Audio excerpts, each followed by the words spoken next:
రైతు భరోసా విడుదలలో జరుగుతున్న ఆలస్యం వెనుక ఆర్థిక పరిపాలన పరమైన కారణాలు ఉన్నాయి అనేది ముఖ్యమంత్రి రేవంత్ రెడ్డి గారు అన్నారు. విడుదల సుమారు 65 లక్షల మంది రైతులకు పెట్టుబడి సాయం అందించాల్సి ఉండగా, ఇందుకోసం సంక్రాంతికి రైతు భరోసా నిధులు విడుదల ఆలస్యంగా అందరూ కూడా క్షమించాలని అయితే రైతన్నలు వేడుకోవడం జరిగింది.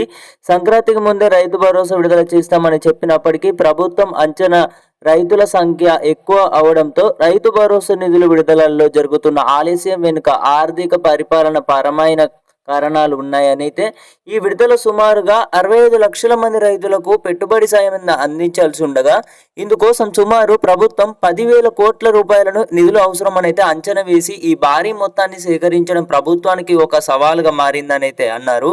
పాత రైతులతో పాటు కొత్త దరఖాస్తు చేసుకున్న వారికి కూడా కలిపి ఒకేసారి నగదు జమ చేయాలని ప్రభుత్వ ఆలోచననైతే మనకు చూసుకున్నట్లయితే ముఖ్యమంత్రి రేవంత్ రెడ్డి గారు అయితే ఒక సమీక్షలో మాట్లాడినట్లు సమాచారం అయితే వచ్చింది. ఇప్పటికే క్లారిటీ కూడా రైతు భరోసా డబ్బులు అనేవి ఈ నెల 18న జరిగే కీలక సమావేశం అన్నమాట.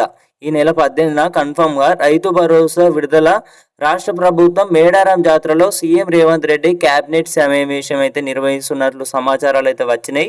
రైతు భరోసా అప్పుడే క్లారిటీ ఈ తుది నిర్ణయాలకు సంబంధించి కూడా రాష్ట్ర ప్రభుత్వం తీసుకోబోతున్నట్లు తెలుస్తుంది. ఇప్పటికే రాష్ట్ర ప్రభుత్వం రైతు భరోసా విషయంలో సంక్రాంతికి విడుదల చేస్తామనేది చెప్పినప్పటికీ రైతుల అకౌంట్లో డబ్బులు ఏ ఒక్కరికి పడలేదన్నమాట. రాష్ట్ర ప్రభుత్వం నిధులు విడుదల చేయలేదు. ఇప్పటి వరకు మేడారం జాతరలోనే సీఎం రేవంత్ రెడ్డి కేబినెట్ భేటీ తర్వాత రైతు భరోసా పథకంపై కీలక నిర్ణయాలు తీసుకునే అవకాశం ఉంది.